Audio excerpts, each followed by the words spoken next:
মানুষ নিয়োগ করতে হবে যারা গাছগুলো পাহারা দেবে, মানে এই নতুন গাছ লাগানো হলো, ধরুন আপনি একটা গাছ লাগালেন রাস্তার ধারে এবং সেই গাছটাকে পাহারা দেওয়ার জন্য মানে কিছু লোককে রাখা, বা এটাও তো করতে পারেন। মানে এমনটা হয় না কি, ধরুন ক্লাস 5 বা 6 একটা ছেলে একটা গাছ লাগালো, ক্লাস 10-এ ওর নম্বর হবে, যে গাছটা 5 বছর ভালো ভালো প্রস্তাব দিয়েছে। ভালো প্রস্তাব না? মানে অ্যাকচুয়ালি কি একজনই যে সব কিছু বোঝে তা তো না, বিভিন্ন মানুষের আছে যারা এই সেক্টরে যুক্ত আছেন, তাদের মতামত নেওয়াটা অনেক গুরুত্ব। অনেকে আছেন যারা হয়তো জঙ্গলেই পড়ে থাকেন, ক্যামেরা নিয়ে জঙ্গলেই পড়ে আছেন, তারা অনেক অভিজ্ঞ, তো তাদের সাথে সম্পর্ক আমরা করবো। শুধুমাত্র অফিস স্টাফ বা তারাই নয়, এর বাইরে সেক্টর যারা প্রকৃতি প্রেমী আছেন বা যারা কনসাস আছেন বা পরিবেশ নিয়ে যারা সচেতন আছেন, তাদের সাথে একটা কমিউনিকেশন গড়ার চেষ্টা করব। যদি তার করে নিয়ে তারা অ্যাডভাইস করে, আমার তো মনে হয় তারাই অনেক ভালো বলতে হ্যাঁ। আর এটা ভালো হয়েছে যে এনভায়রনমেন্ট প্লাস বন দপ্তর একই আন্ডারে, তাতে কাজ করতে সুবিধা হবে। হ্যাঁ, উল্টো পাল্টা কাজ হলে আমরা তার বিরুদ্ধে স্টেপ নিতে পারবো।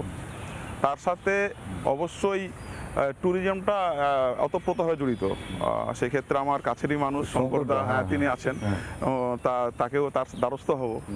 তো বন, ট্যুরিজম, এনভায়রনমেন্ট নিয়ে যদি একটা সেক্টর করা যায়, হ্যাঁ, তাহলে বেনিফিট সবাই হবে।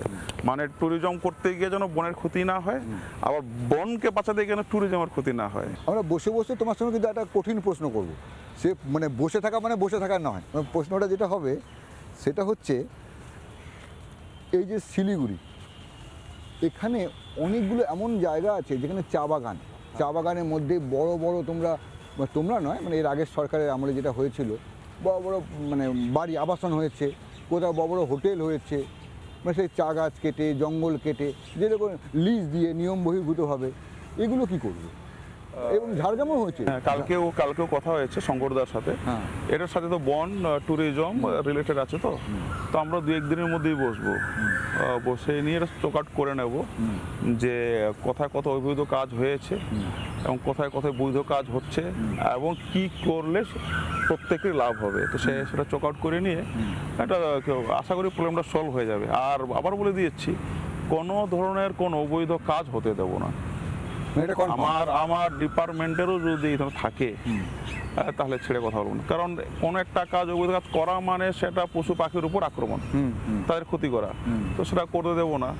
আমি চিড়িয়াখানায় এসেছিলাম এবং দুঃখ হতো এই আমাদের বাঘ সিংহের চেহারা দেখে, তো মাঝে মাঝে মনে হতো কি এমন তো নেই যে খাবার ঠিক মতো পাচ্ছে না বা এই টাইপের, হ্যাঁ, বা এমনও হতে পারে হয়তো খাবার দেওয়া হচ্ছে না, হয়তো সরকার যতটুকু দেওয়ার কথা সেটা ওখান থেকে কাটমানি হয়ে যাচ্ছে, হতে পারে, আমার জানা নেই, আমি অবশ্যই করবো।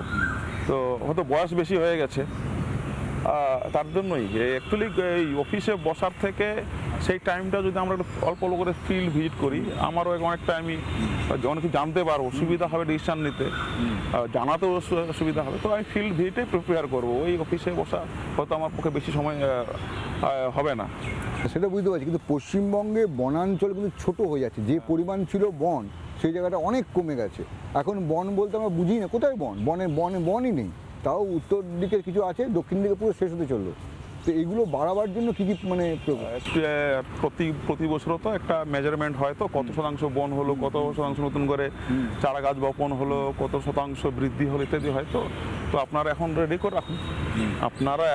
রেডি করে রাখুন, তথ্যটা নিয়ে রাখুন যে 2026-এর জুন মাসে আমাদের এই বনাঞ্চল ছিল, এই এতটুকু গাছ লাগানো হয়েছে, এতটুকু গার্ডেনিং করা হয়েছে, এতটুকু হয়েছে। এটা পরে হিসাব নিয়ে নেবেন আপনারা, একদম নিয়ে আমি চাই যে আপনি হিসাব নিন।